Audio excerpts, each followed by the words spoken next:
My name's Ben Brown. I'm the owner of BSL Nutrition with my lovely wife, Christina. And it is our mission to help change the belief system around what it means to be healthy. And in the context of today, talking about cold, flu, COVID season, and how to effectively support our immune system, what I really wanted to do was just be candid with you and share some of the things that we do as a family and some of my experience over the years having studied clinical nutrition and supplementation that I think might be beneficial for you. I just wanted to give you some of the tried, true, and tested strategies that we use as a family when we talk about sickness and illness and immune system support. It's kind of a nebulous topic because the reality is there's not a whole heck of a lot of things that we can do that aren't terribly aggressive in nature, and I'll talk about that as well, that can really make that big of a difference. What ultimately it comes down to is that we are very proactive about our health in general, that we're being physically active enough, that we're eating healthy enough food, that we're resting and recovering, that we're managing our stress levels appropriately, and then perhaps that we're taking certain supplementation that might help with supporting our immune system. But the truth is that there's nothing that we can really do that's going to quote unquote boost our immune system per se. Like, we're all equipped with a beautifully complex physiological mechanism, and within that is our gut health that makes up a tremendous amount of what we constitute as our immune system and as our protective mechanism from pathogen and disease and bacteria and what have you. And so the best thing that we can do is be proactive, as I'm alluding to. And so what I wanted to do in this conversation is just briefly share some of the things. In fact, what I'm going to share is the top 5 things that we do to support our immune system within our family that I thought might be helpful for you for what it's worth. And now all of this stuff is based on science, but I'm not going to talk to the science. I hopefully just give you some of the anecdotal evidence of what works for us, what I think works for us as a means to, and of course we get sick just like everyone else, but I do think that we've got a pretty decent cadence for if we're starting to feel run down and what we do to be proactive about it again. And then, of course, when we're getting sick, how we treat and shorten the severity of our symptoms. And so we'll talk through that. But we are just being absolutely bombarded right now with cold, flu, the other C word that shall not be named. And I suppose part of it probably can lend itself to having spent the past 2.5 years social distancing for so many of us, and now we're being overly exposed to so many of the pathogens that we've have not been exposed to over the past couple of years. And invariably this is the way that the immune system works, is by introducing these pathogens and mounting an immune response to them. And that's an awesome thing about how our immune system works, but it's obviously not awesome when we're experiencing sickness. And so let's talk about a few of the ways here that we can manage sickness from a practical standpoint that I think will also carry over into our everyday life, because, as I mentioned, is the only way we can build a strong immune system is to be doing these things day in and day out anyways. And it was a gentleman by the name of Claude Bernard who worked directly alongside Louis Pasteur, the kind of inventor of the modern day vaccine. He sort of elucidated about the immune system is that it's not the bug that's the problem, it's the terrain that's the problem. And what that really means is it's not the pathogen that's the problem. You can't blame your kids for getting you sick. You can't blame whomever was visiting from out of town and got you sick. Invariably, it's your fault for having a weakened immune system and having a weakened terrain. And when we talk about terrain, what we're really talking about is the whole scope of our entire digestive system, which in and of itself does make up a significant portion of our immune system. And the integrity of that immune system by virtue of the integrity of that mucosal barrier. This is our first line of defense, our nasal system, our salivary glands, and then of course our whole digestive system, to the degree that when we consume foods with bacteria, when we breathe in that bacteria, it's that mucosal barrier that runs throughout the entirety of our digestive system that is going to be able to keep those pathogens from getting in our bloodstream. And the more degraded that mucosal barrier becomes by virtue of sugar, alcohol, stress, poor food quality, environmental toxicity, antibiotics, on, well, then the more exposed we have the potential to be. So let's talk about some ways that we can support that. Now, one, what makes up a really important function of the immune system is, and the need of the immune system is protein. And I don't know that there's necessarily one conversation that I have as it pertains to our health that I don't talk about the importance of protein. But one of the things that we know from research very clearly is that our protein needs increase considerably when our immune system is compromised. So when we're sick, and it's ironic because oftentimes when we're sick, we're like not hungry at all, and we don't have an appetite, and we feel like not eating anything. But the truth is that our protein intake needs go up by upwards of 50%. And the reason for that is because of the essential amino acids that we need to support the integrity of that mucosal barrier, to be able to support our immune system. And so I think this is one of the reasons why, like, mom's chicken soup can potentially be so beneficial, is because when you make homemade chicken soup,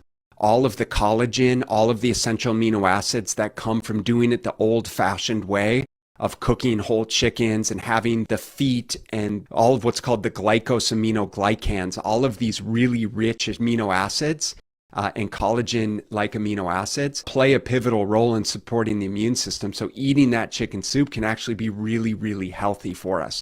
A few of the ways in our family that we, and this is not just when we're sick, but a few of the ways that we support the immune system or get enough protein in. One of the things that we do is, especially when we're rushed for time, which so many of us busy parents are, is we do a morning smoothie. And so we will simply do a whey protein isolate powder. We'll do frozen berries. We'll do some Greek yogurt. Sometimes when people are sick, they choose to abstain from the dairy products. I think if you're super congested, that probably makes a lot of sense, as a lot of people do have varying levels of sensitivity to pasteurized dairy. And so it can be a good idea to stay away from that stuff. But we'll do whey protein, berries, nut butter, maybe a greens powder. I'll sneak in, like a greens powder into the smoothie, or some avocado, or maybe some spinach, something like that. And then an unsweetened almond milk. And the kids love it. It makes for a really quick, easy breakfast, protein-dense breakfast. And something that's so important for all of us, outside of even just supporting the immune system, is the need to be able to start the day with a high amount of protein intake. Because of the role of protein, not just in supporting our immune system, especially when we're ill, but the role of protein in stimulating the neurotransmitters in our brain that help us think clearly, that help us make good cognitive decisions, that help keep our blood sugar stable throughout the day. And what we know about that is simply that when we start the day with a bolus of protein, we're a lot likely to make better decisions later in the day, have better stable blood sugar, have better cognitive function. And this is, frankly, in and of itself, one of the reasons why I'm not a huge fan of intermittent fasting, especially for females. So if you're a female and you tend to just start the day with caffeine and you push that first meal off till later in the day, that I found can be very problematic. And my suggestion would be to, if you're having an issue eating too much later in the day, finding yourself with cravings, with thyroid issues, with blood sugar imbalances, that you start the day with a higher chunk of protein. Now, the very same thing goes for our kids. When you feed them cereal and donuts and junk food and pastries and highly refined sugars first thing in the morning, it's setting them up for disaster throughout the rest of the day. And I know, listen, I mean, we're just as guilty as the next person of doing that occasionally. But one of the best things that we can do within the context of breakfast and high protein intake is set them up for success, to make the best decisions possible and fuel their brain and their energy levels for the day. And for Christ's sakes, save their teachers based on their behaviors. And so some of the ways that we help them ramp up protein early in the day, things like turkey bacon. Our kids don't love eggs, and oftentimes we're pressed for time. So some of the easy things that we'll do is I'll just whip up a couple batches of turkey bacon that they can take down with a smoothie. My daughter Zoe, she loves eating beef. And so I'll make her a hamburger. We'll have some leftover ground beef and she'll have that with rice for breakfast. and it makes for a great breakfast. It makes for a super protein dense breakfast, and we'll do a lot of smoked salmon. It's one of my favorite brain foods, of starting the day with some smoked salmon on, say, some sourdough, good sourdough toast with some cream cheese and some everything seasoning. Everything but the bagel seasoning from Trader Joe's is a mainstay in our house. So that's a great way to start things off in terms of supporting the immune system. Now, the next thing that we all know that's important is daily movement, both structured and unstructured daily movement. And one of the things that we know about daily movements, particularly in nature, so making sure that we're getting sunlight on our skin, and there's huge benefit to making sure that we get sunlight not only on our skin without sunscreen so that we can absorb the vitamin D, as well as getting sunlight in our eyes, which really stimulates the vitamin D synthesis in our body, which is in fact a hormone that our body produces. But we need sunlight to be able to produce that on our skin and in our eyes. So without sunglasses, without sunscreen on our skin, and even in Phoenix where we have sun all the time, this is problematic. But just moving. So walking outside, walking in nature without the, ear pods in, without being glued to your phone. There's a Japanese term for this. It's called Shinrin Yoku. And what it means is forest bathing. And what the research suggests is that there's tremendous benefits to this idea of forest bathing or walking in nature without any other stimulation, of just being present, just being able to breathe, just being able to visually see trees and green grass and what have you, as far as stimulating our parasympathetic nervous system. And one of the things about the immune system is when we're constantly in what we call a sympathetic nervous system state, so we're always in this go environment. This is what we call our fight or flight mode. It can absolutely weaken our immune system. And so if you think about our day-to-days, like we're always doing this, we're always locked into our devices from the time we wake up to the time we go to bed, oftentimes in the middle of the night. I am guilty of that as well. We've got artificial lights in our face. We're eating processed food. We're worried about finances. We've got the kids that are extremely stressful, relationships, finances, you name it. And we're just bombarded far more than we ever have been in sort of the history of human existence. And it's a very different type of stress. It's a much more chronic type of low-grade stress. This isn't the proverbial step out of the cave and run from the tiger or chasing down our food, but it's a much more low-grade chronic type of stress that is really weakening our immune system. And so it brings it back to what can we do on a daily basis to manage these stressors? Walking, being physically active, making sure we're accumulating 60 to 90 minutes a day of physical activity. And for those of you that are in our 100-day, 10,000 step walking challenge, I don't know if you've observed this, but I absolutely have, of feeling a tremendous sense of stress relief when I give myself the opportunity to go on these walks. Uninterrupted, outside, multiple times per day, both after meals as well as, bookending the day, first thing in the morning, last thing at night. It becomes a really valuable way to activate that parasympathetic nervous system and kind of help bring things back into balance. And so it's hard to put into tangible terms how important and effective it is, but we know very clearly that the more opportunities that we have to rest and relax and recover that we wouldn't normally give ourselves, the better it really is for us and for our immune system and for managing our, the propensity to illness. So that's, a big one. Oh, the other aspect of kind of this idea around daily movement and physical activity, what I'll loop into this is breathing. When I talk about parasympathetic activity, a couple things that are becoming really popular are Wim Hof breathing, sort of this guided breathing as an opportunity to, in a way, retrain a respiratory system to drive parasympathetic activity. And that seems to be very effective at modulating our immune system. And there's even some research now with Wim Hof on the more that you do it, his ability to actually be able to self-regulate body temperature, be able to self-regulate heart rate. And so a lot of this aligns with just becoming more in tune with the body. And then the other aspect of this, which I won't talk much to, but perhaps can do a different podcast on, is contrast therapy. So with the Wim Hof breathing is this whole idea around ice baths. Is this beneficial for us? And then contrast bath is the alternating between cold and hot therapy. And there definitely does seem to be some benefits, perhaps some idea of a fat loss benefit, but really more towards a nervous system regulation benefit. And it all lends itself to what we call the hormetic effect of the idea of being able to stress yourself, but in small amounts, to give your body the opportunity to acutely adapt to these stressors. That's what a hormetic stressor is.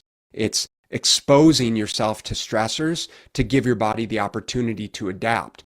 We don't want to be people that are never exposed to pathogens. That's why it's good for kids to play in the dirt and to eat, dirt and shit like that is because they're exposing themselves. By virtue of doing that, they're building their immune system.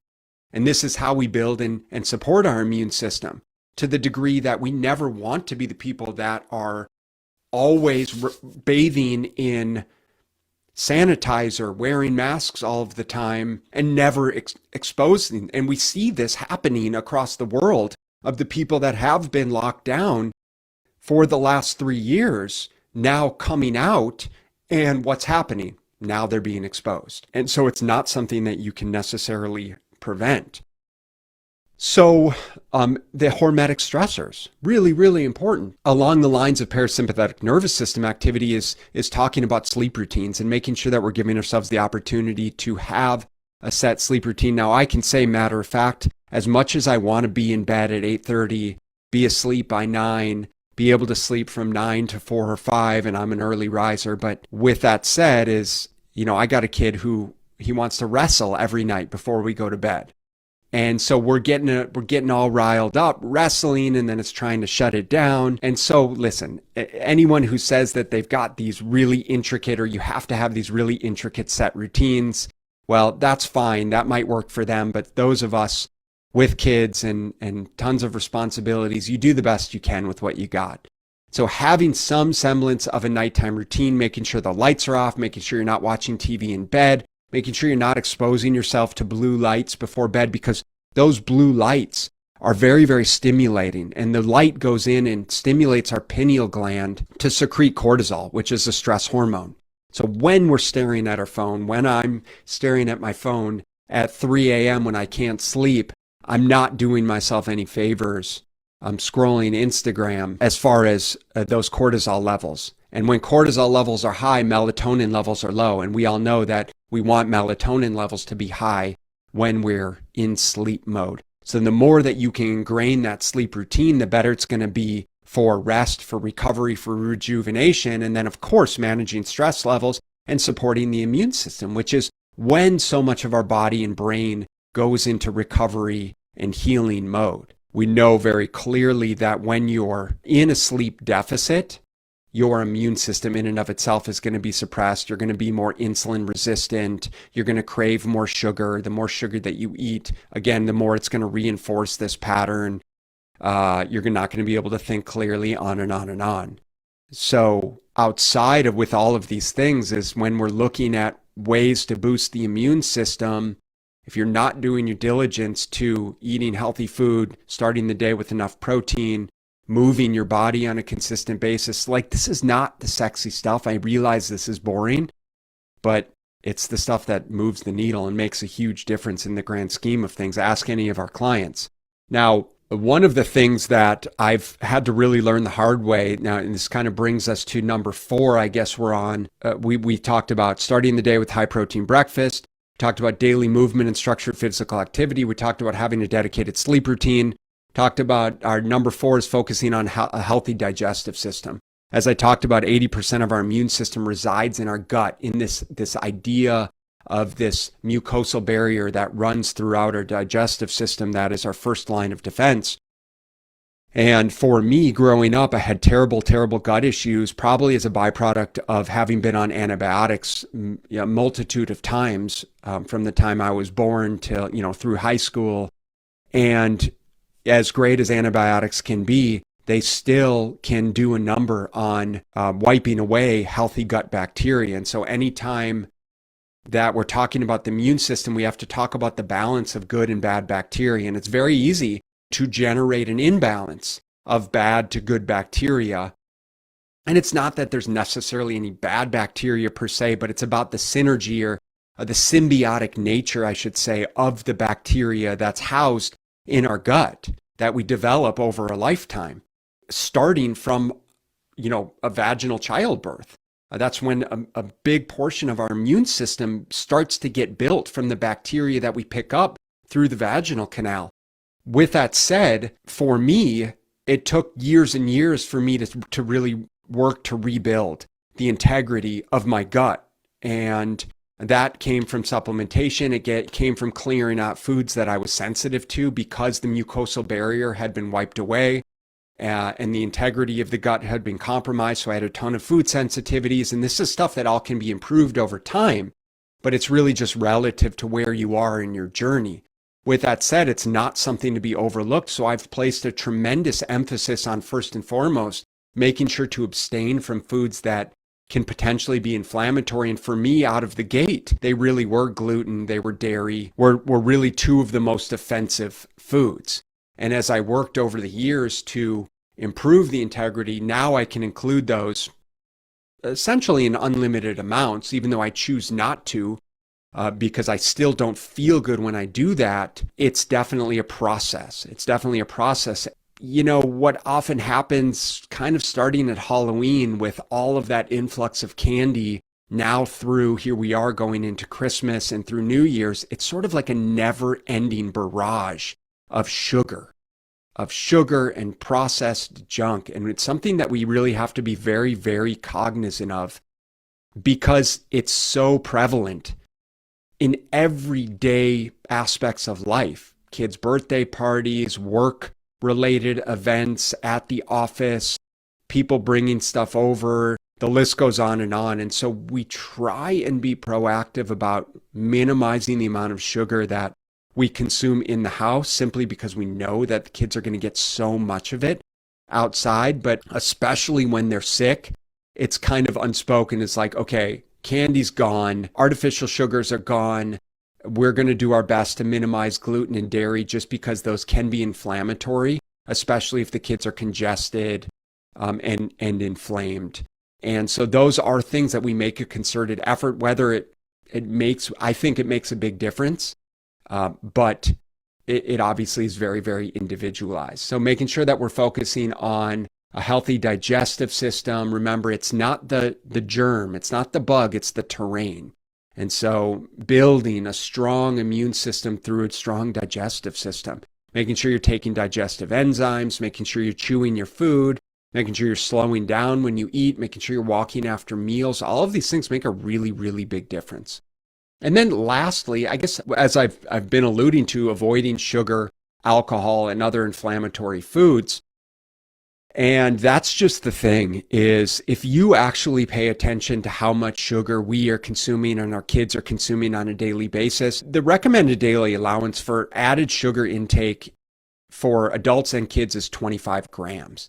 Now, you're going to get 25 grams of sugar in one of those Yoplait yogurts, right? One of those kid yogurts, in a sweetened kid drink, ice cream or candy or sweets that they're getting. And so if you just start to pay attention, it's kind of scary how much that can add up.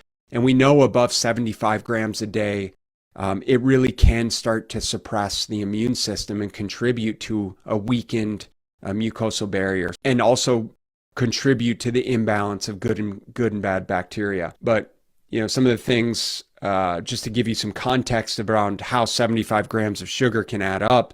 One can of soda has about 40 grams of sugar. So if the kids are drinking soda, we took our kids out. It was Zoe's birthday the other day. We took her to Black Rock Coffee. She got basically a Frappuccino, but without caffeine. That thing had to have been 100 grams of sugar. Easy. A low-fat sweetened yogurt can have 47 grams of sugar. A cupcake, 46 grams of sugar. Sports drink, so giving the kids Gatorade when they've done virtually nothing, standing around a baseball practice and then they're all drinking Gatorade. Like, that's ridiculous in my mind. 35 grams of sugar in a Gatorade. So this is stuff that they just don't need. that we as parents need to be very proactive about. It's just, they don't need that stuff, and it's absolutely to their detriment that we need to be proactive about getting it out. So those are kind of 5 of the things that we really focus on as parents, as individuals during cold and flu season, but certainly all year round. And what I'm going to do here is I'm going to include a link to a PDF that we put together on our favorite immune support, right? These are not immune boosting, but our favorite immune support supplements for both adults and kids, because we absolutely do have a regimen that we take our kids through if and when they are starting to be under the weather. It's not just obviously eating enough protein, making sure that they're avoiding sugar, gluten, and dairy, but we do supplement them with immune support supplements, particularly things like elderberry, like mushroom compounds, like zinc, like a product called biocidin, which is kind of an antimicrobial, as well as we do more progressive therapies like nebulized glutathione and N-acetylcysteine, which are both precursors and major antioxidants in the body. So N-acetylcysteine is a precursor to glutathione production, which, as I said, is a major antioxidant in the body. And sometimes as adults, we absolutely do, and often for myself as an individual, in terms of progressive therapies, I'll often do IV therapy. So intravenous, vitamin C, saline, glutathione, magnesium, zinc, essential amino acids, lysine, all things that are going to help support the immune system. Because for me, being proactive in that way is like, listen, if I need to pay $200 or $250 to get an IV, and it's going to save me 2 or 3 days of being out of commission, well, that is well worth the investment. And even when we had COVID last August, my wife and I was down for a couple days. Fortunately, it was a Saturday, Sunday. I was back at it on Monday, still felt like crap. I went and got an IV Monday night, and I was pretty good to go thereafter. The point is that it can make a huge difference if you're willing to be progressive with some of these therapies. These things make a huge difference outside of oral supplementation. But nonetheless, I'm going to have our favorite immune support supplements document in the link below that we're going to put together for you. So you can download that, check out what we recommend for adults, check out what we recommend for the kiddos. And of course, if you are not already a part of our BSL supplement dispensary, we've partnered with Fullscript. This is a national supplement dispensary that only partners with certified and licensed professionals like doctors and naturopathic doctors and chiropractors and licensed clinical nutritionists, certified clinical nutritionists like myself, with only pharmaceutical grade products. So these are the best quality products on the market. They're all third-party tested. They have exactly what they say on the label in the ingredients, that if any supplements are going to be beneficial for this, it's certainly these products. And so you can sign up for an account. You can immediately get 15% off your supplement purchases in perpetuity. And so hopefully that's helpful for you. You can sign up at the link in the comments below. We'll provide that for you. And then don't hesitate to let us know if you have any questions.